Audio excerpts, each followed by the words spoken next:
esel ingekom. So in die Ou Testament sien ons spesifiek dat diere wat gebruik was om die tabernakel, die ark van die verbond rond te skuif, te dra, te travel, is diere wat nog nie gewerkskaaf was nie. So hoekom gebruik hy 'n vel van 'n esel? Want dis 'n dier wat nog nie gebruik was op 'n my nie. Dis 'n dier wat nog nie gebruik was op die plaas en geploeg het. Ek weet nie wat het al met donkies gedoen nie. Maar is nog 'n vars bloed. Is nog 'n jong enetjie. En dis hoekom die skrif ons uitdruklik sê die disippels het nie heeltemal hierdie verstaan nie, maar Jesus het dit so profeties kom doen. Hy kom merk dit as hier is 'n heilige oomblik. Julle verwag 'n ander koning, hier kom ek in. Hier's my intensies. Laag, nederig, maar ek sien om te wen. Ek sien om 'n verskil te maak.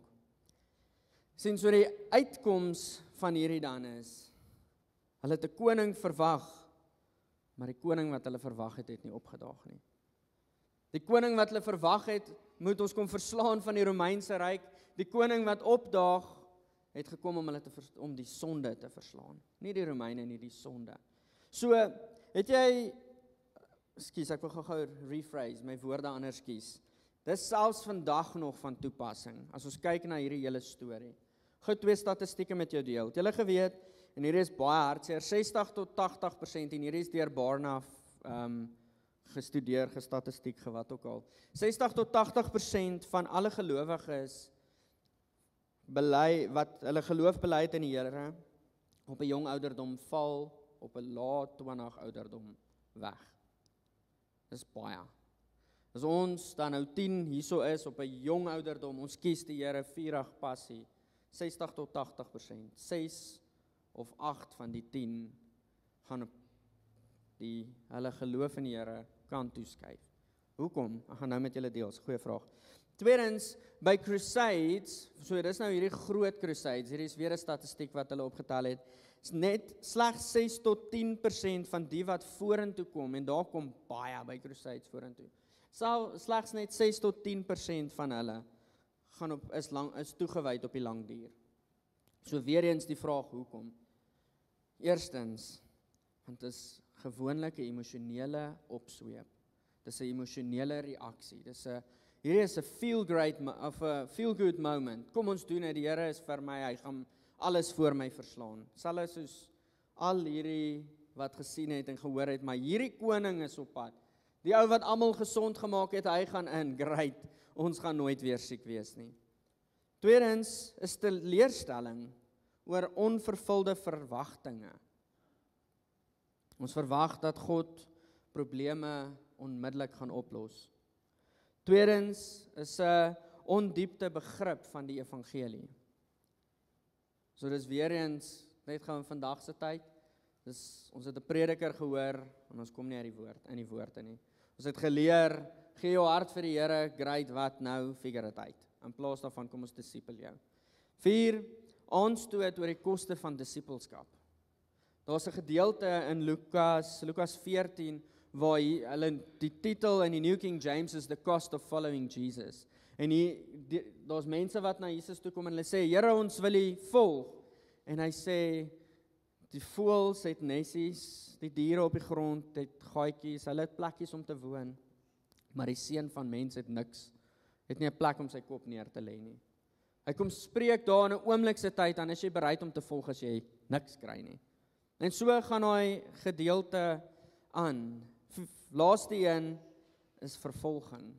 Hierdie is 5 redes wat hulle beskou is, hoekom baie mense nie aanhou in hulle geloof met Jesus nie. Jy sien, so wanneer ek kyk na hierdie storie, kom ek pos net gou, julle is stil.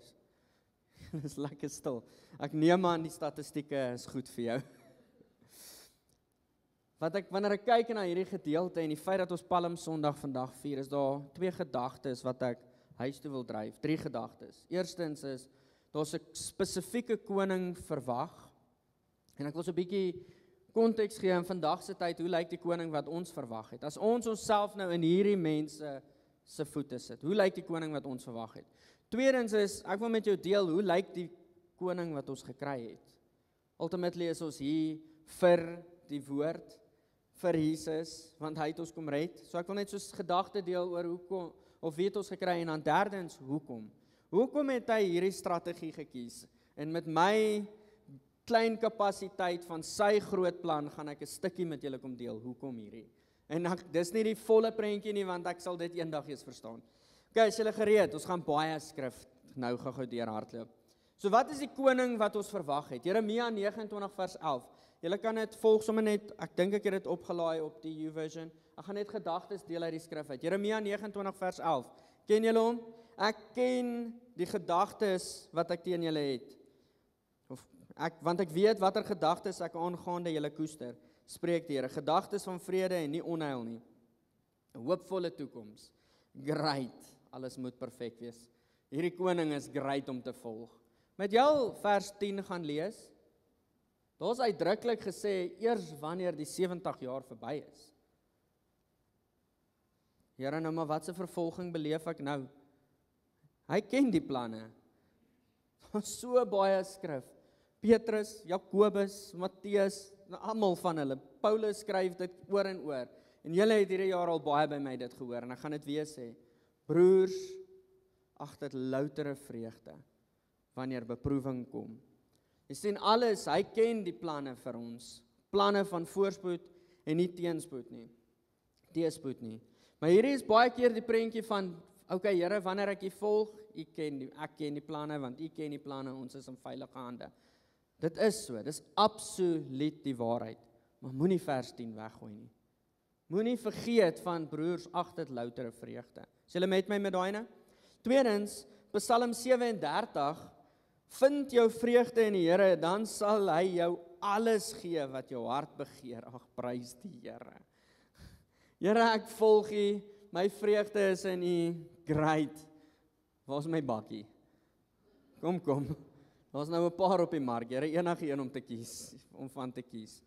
Jy sien wat vir my so uitstaan van hierdie is, dis nie 'n kaartjie of 'n blank check vir selfambisie nie. Volgens my is Galasiërs 5 sê dat vreugde 'n vrug van die Gees is. En kom ons dink dit gou met hierdie gedagte, vrug.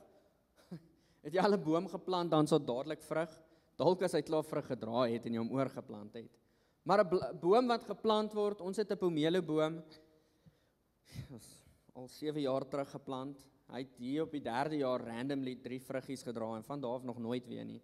Weet nie heeltemal wat daar aangaan nie, maar 'n vruggie vat tyd om, julle is met my, dit vat tyd vir 'n vrug om te kom. So 'n vrug van die Gees is vreugde. Nou, vind jou vreugde in die Here. Sien, die oomblik wanneer ons tyd met die Here spandeer, dan kom vorm hy ons. Begin ons bietjie meer word soos wat hy dit begeer vir ons om te wees. Ons begeertes begin dan verander in sy begeertes in. Derde een, Johannes 10 vers 10, maar hy het gekom om lewe en oorvloed te gee. Wat is die koning wat ons verwag het? Great, ek gaan nie meer seer hê nie, geen meer lyding nie. Kyk, al hierdie gedagtes, dit voel vir my niks is fout daarmee nie. Terwyl ek hierdie voorberei is ek gekonvikt deur die Heilige Gees, want van hierdie goed is ek soos, Jesus Here, maar ek wil die lekkerder kant mos nou bietjie meer huis toe dryf. Want dit is net lekkerder, dis meer pleasing, is makliker om dan in die langtermyn vas te hou. Ons het nodig om die hele woord van God in konteks te neem. So Johannes 10 vers 10, hy kom om lewe en oorvloed te gee. Jy sien sy oorvloed kom selfs in lydings, storms en pyn. Vierde een, Romeine 8 vers 28, iemand wat hom wil quote. En ons weet dat die wat God het, wat vir God lief is, alles werk teen goeie mee. Ek het nou 'n bietjie verkeerd gesê, maar julle hoor wat ek sê. Alles werk teen goeie mee vir die wat God lief het. Great. Van nou af gaan alles goed meewerk. Al hierdie goed kom sweep ons emosioneel op, want dis vir ons. Maar keer op keer in die woord sien ek dat daar so 'n bietjie van 'n proses wat ons kom maak soos wat hy lyk. Wat ons kom vorm om meer soos hy te begin loop. Kom ons kyk na vers 29 van Romeine 8. Lig gou soontoe nooi.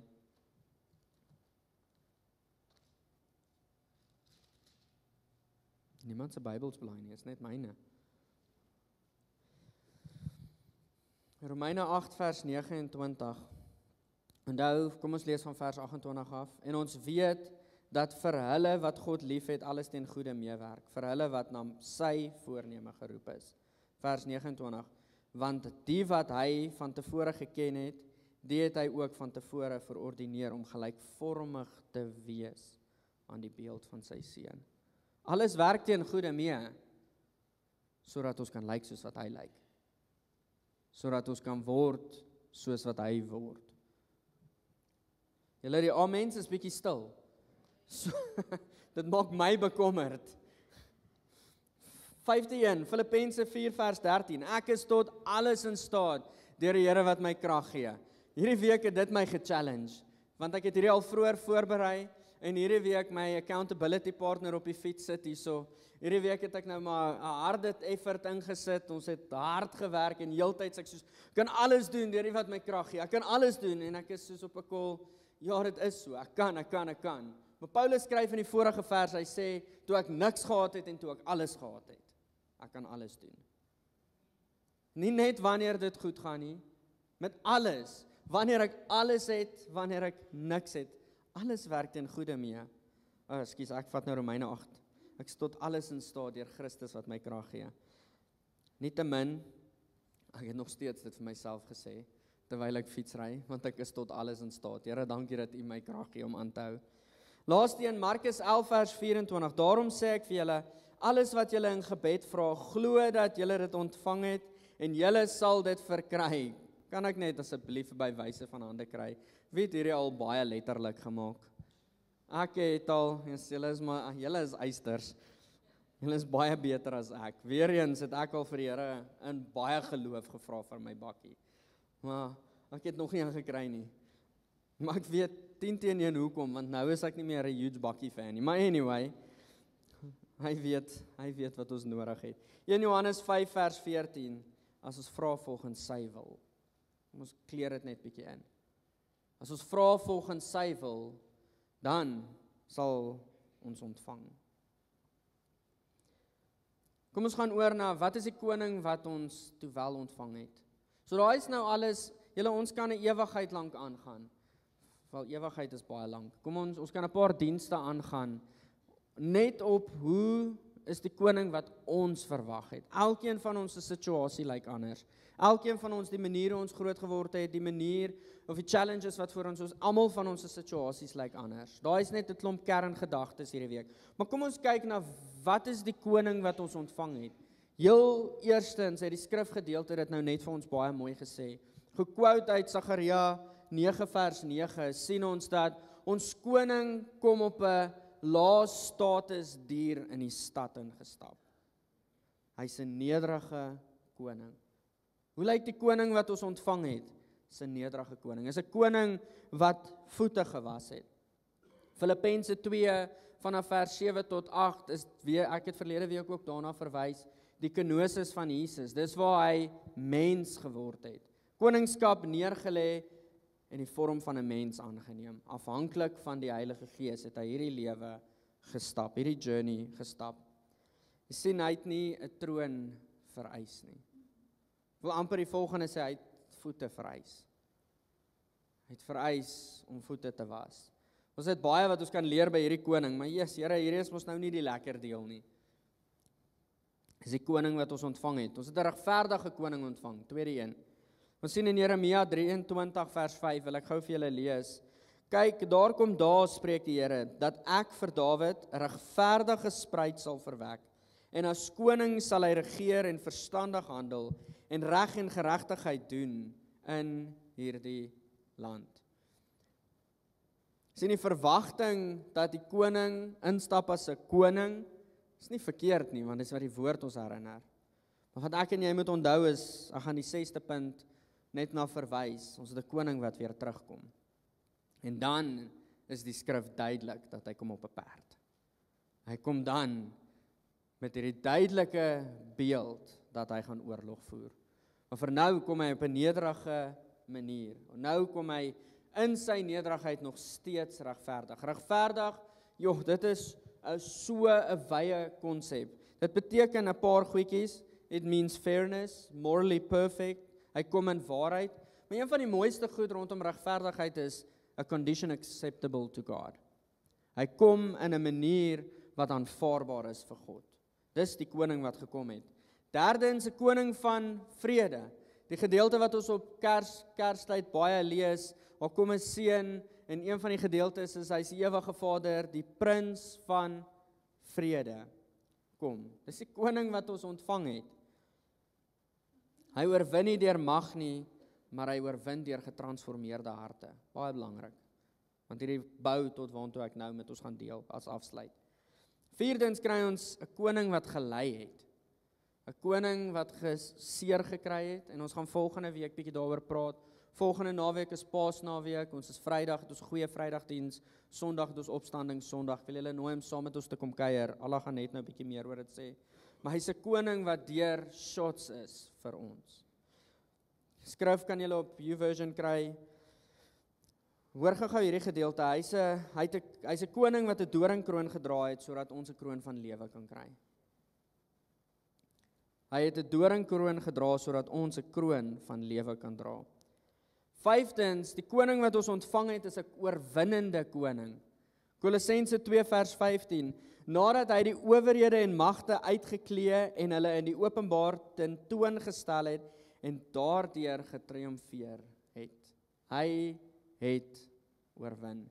Hierdie koning se strategie lyk baie anders as ons menslike strategie. As ons prentjie. Maar daarom sê Paulus keer op keer vir ons. Dra 'n nuwe mindset. Hê 'n nuwe manier van dink. Hê 'n heavenly way of thinking, want ons koning het op 'n nederige manier harte kom transformeer sodat hy kan wen.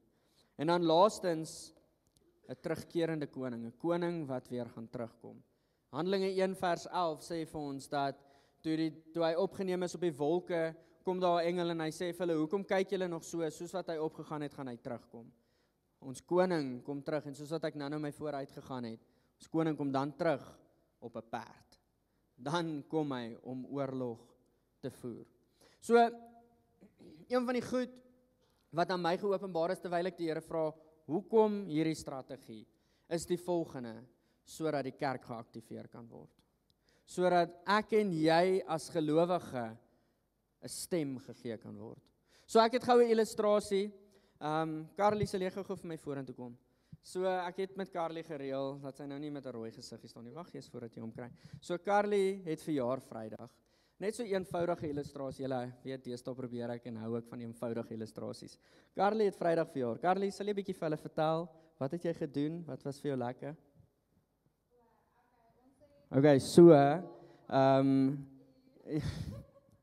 sien eenvoudige ding, die kerk was so, ek gaan nou, dis hoekom ek jou voorberei, laat jy nie offense vat nie.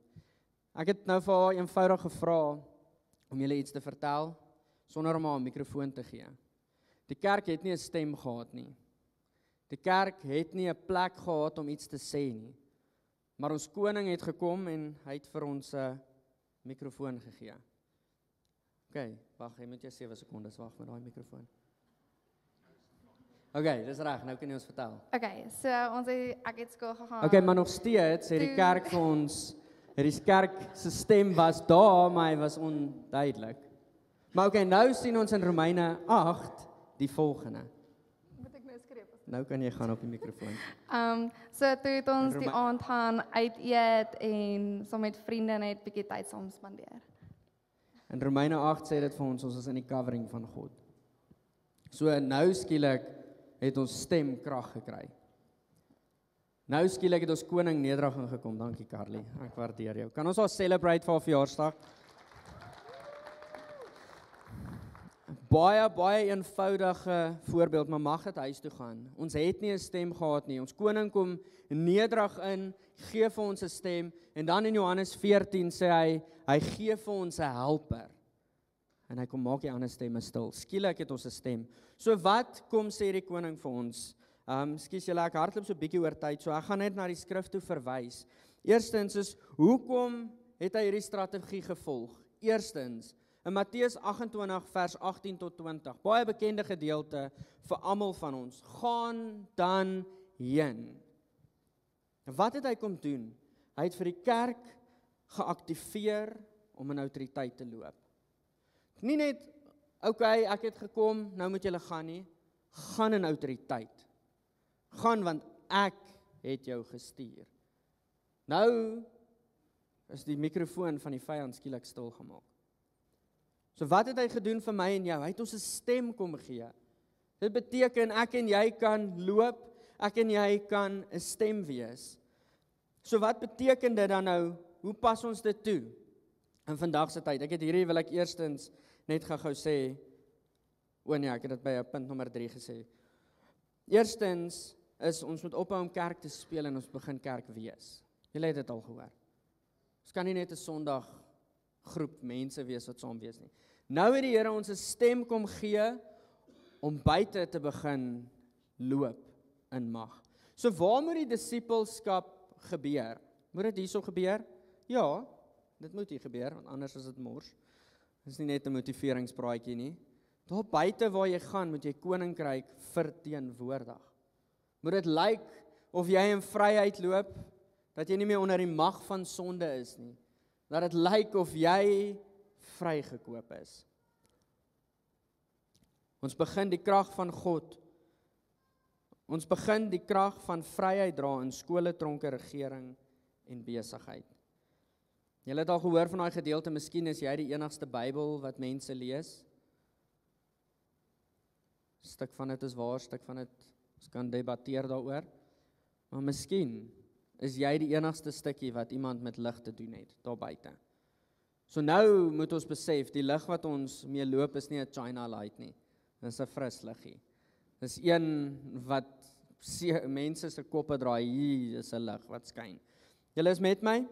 Die kerk is geaktiveer om siekes te genees, duiwels uit te dryf, die hongeres kos te gee en gesinne te herstel.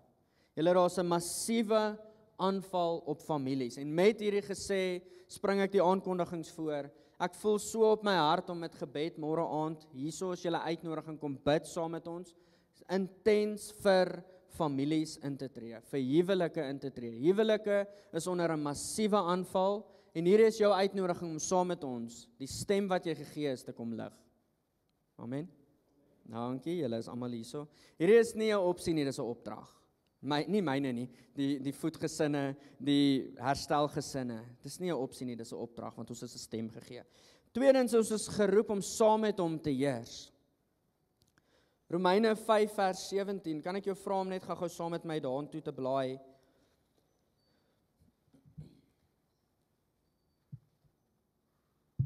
Want as ten gevolg van die misdaad van die een die dood geheers het deur die een, veel meer sal hulle wat in die oorvloed van genade en van die gawe van geregtigheid ontvang, in die lewe heers deur die een, Jesus Christus. Ek en jy is geroep om saam met hom te heers. Ek dink aan daai gedeelte in Lukas 2 vers 52, waar dit uitdruklik vir ons sê dat Jesus het gegroei in guns by God en by mens. Het julle gesien waar was hy gewees voor dit? Hy het tyd by die Vader spandeer, hy het tyd in die huis spandeer, hy het tyd spandeer saam met 'n gemeenskap van gelowiges, en van daar af het sy stem gegroei, want sy identiteit het gegroei. So wat beteken hierdie vir my en jou?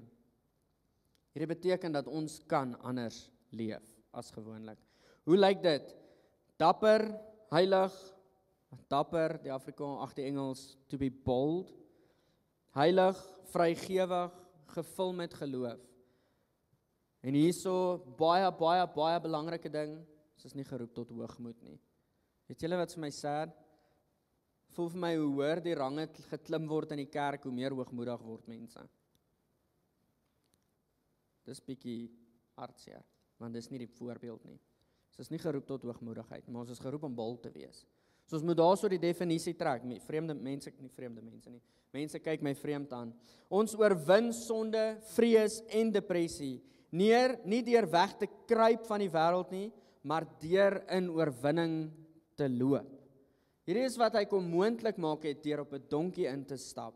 Hy is die koning, maar die koning wat ons verwag het en die koning wat ons gekry het, se strategie verskil heeltemal. Hy het vir ons opdrag kom gee om te oorwin. Derdens, om God se heerskappy uit te druk. In Efesiërs 1 sien ons daai gedeelte van hy is die hoof van die liggaam, ons is die liggaam. En nou ek dink net so 'n bietjie oor hierdie gedeelte. Jy sien die kop bepaal waartoe ons gaan. Soos die kop wat hy die hoof is, beheer waartoe die liggaam op pad is, waartoe die liggaam gaan beweeg. So ons beweeg met sy pas en ons beweeg met sy wil. So hoe lyk dit vir my en jou? Ons bedien nie net op 'n verhoog nie, maar by die werksplek, in ons gesinne, in die gemeenskap, en al hierdie plekke word gesien as 'n altaar van aanbidding tot God. Hoekom het hy gekom en hierdie strategie gekies? Sodat ons uit hierdie mure uit kan beweeg en ons elkeen hom kan verteenwoordig. Hierdie het julle al keer op keer gehoor. Ek hoop hierdie aktiveer ons. Vierdens, ons is 'n koninklike priesterskap. Hoekom het hy hierdie strategie gekies? Want ons is 'n koninklike priesterskap. Wat beteken priesters? Hulle kom voor God namens die volk. Hulle bid, hulle vas, hulle tree in. En as 'n koning kom hulle namens God voor die volk. En hulle bring oplossings, hulle spreek waarheid en verander die atmosfeer. Van julle wat vandag hierso sit, besef nie, ek wil die woord gebruik, die mag wat jy het om die atmosfeer te verander nie. Ons kan nie dat die vyand ons joy steel nie.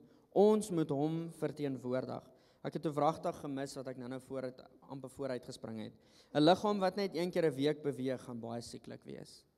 Spiere gaan nie ontwikkel nie. Jou stelsel gaan nie ontwikkel nie, gaan nie bykom nie. Dis ook weer 'n voorbeeld.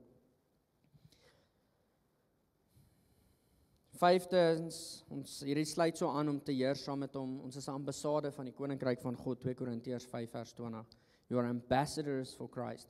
So ons verteenwoordig die koninkryk waarvandaan ons kom.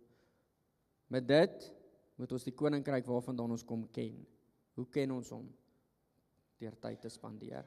Daar is ongelukkig nie 'n kort pad nie. Want dan het hy gekom op 'n perd en hy het nie vir ons hierdie verwagtinge vir ons gegee nie, maar hy het op 'n nederige manier gekom en 'n voorbeeld gestel. En dan heel laastens om die koninkryk uit te brei. Hoekom het hy hierdie strategie gekies? Want hy het ons partnership gesoek om die koninkryk uit te brei. Matteus 16 vers 18 tot 19. Laaste skrif wat ek jou wil nooi om saam met my te gaan na. En ek sê ook vir jou, jy is Petrus en op hierdie rots sal ek die gemeente bou en die poorte van die doderyk sal dit nie oorweldig nie. En ek sal vir julle die sleutel van die koninkryk van die hemele gee en wat jy ook op die aarde mag bind, sal in die hemele gebonde wees en wat jy ook op die aarde mag ontbind, sal in die hemele ontbind wees. Die gelowige het krag ontvang. Ons het 'n stem gekry. So ons kruip nie weg vir duisternis nie, ons is gestuur om die koninkryk te vestig. So hoe lyk dit? Ons plant kerke, ons begin bedieninge, ons bou goddelike besighede en ons rig goddelike gesinne op. Amen. Ons onttrek nie, ons neem besit. Ons meng nie in nie, ons val op. Ons bring herlewing waar daar verwoesting is en ons bou waar ander afbreek. Ons strategie lyk anders as die wêreld se, want ons koning het anders gekom as wat die wêreld dit verwag het. Laaste gedagte en dan gaan ek vir ons bid. Ek lees hierdie raak so terwyl ek voorberei. The church is not a shelter from the storm. The church is the one who speaks to the storm. And Jesus is still asking, who do you say I am? Because when we recognize our King, we step into our heavenly calling. So family, vandag is hierdie wat ek jou nooi. Laat toe dat hy jou aktiveer. Laat toe dat hy jou kom salf, kom consecrate, kom uitkies vir 'n spesifieke taak, soos wat Efesiërs 1 bid, dat jy mag die hoop van sy roeping kan ken. Laaste amen. Gaan julle uitgaan hierdie week, koninkryk violently uitbreek, aankondig, expand. Here, dankie vir 'n amazing family. Ek is so lief vir hierdie mense en Here, ek is so bewus daarvan dat U het hulle soveel meer lief. Dankie dat ek die voorreg het om vandag woord te kan deel en Here, ek bid dat hulle sal kom aktiveer. Ons, nie hulle nie, ons sal kom aktiveer. Mag die koninkryk uitbrei, want ons sê ja. In die naam van Jesus. Amen. Family, bless you.